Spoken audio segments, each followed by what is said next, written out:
I've built this temple to offer prayers to Athena! This entire village stands as an affront to Lord Ares! Burn this village! Burn it to the ground! Emboldened by the god of war, Kratos' army was ruthless, feared throughout the world for their brutality. All that mattered was conquest in the name of Kratos, their great leader, who had become near invincible. He feared nothing. But there was something about this temple, something forbidden.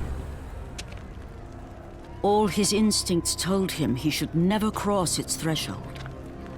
Never step inside. Beware, Kratos. The dangers in the temple are greater than you know. But the village oracle's warning fell on deaf ears. His ambition would not be denied. All who opposed him would die.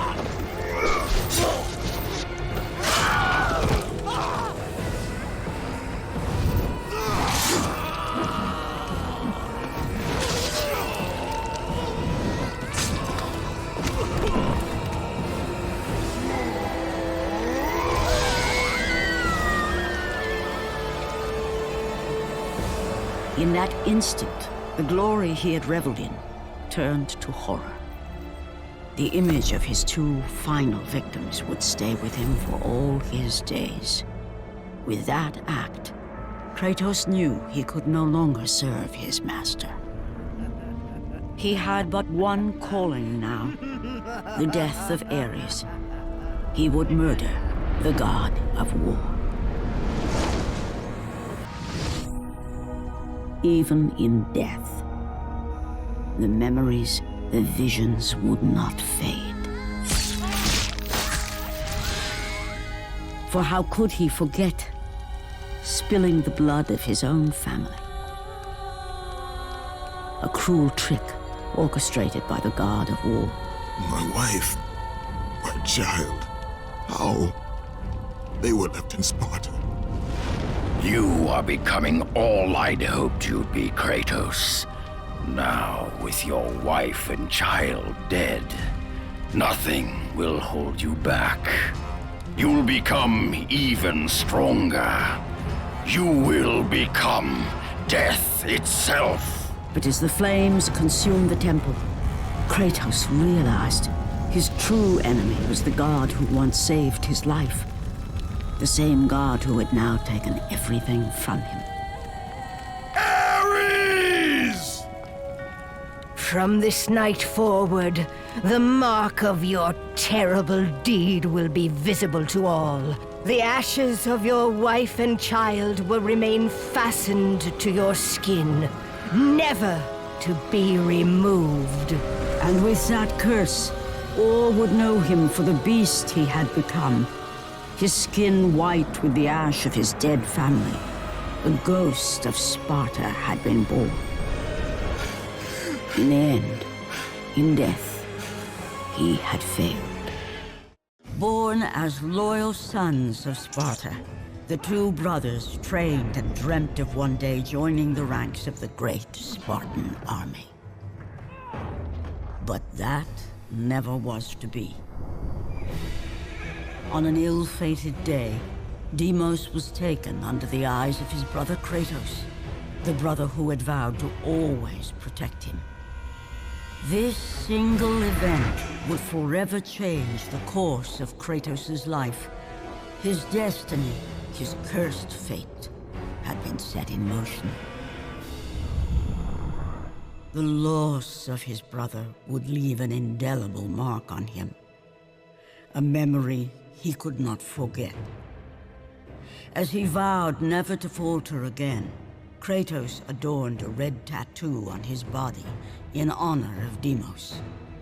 A tattoo in the very image of his brother's birthmark. This tattoo would become a somber reminder for the man who would become a god. The warrior, known as the Ghost of Sparta.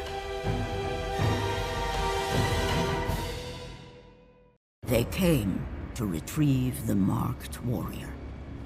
a mark they saw on the body of Deimos. As he was taken away in front of his brother's eyes, little did he know of the fate that awaited him. Ares would bring him to the domain of death, realm of Thanatos, a place no mortal had ever dared set foot. There he would remain imprisoned with no hope of escape.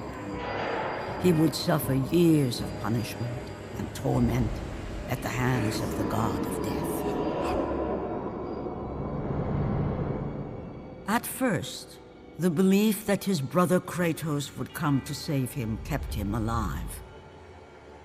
But as the years lapsed, Deimos lost all semblance of hope, and with it any thread of humanity left in him.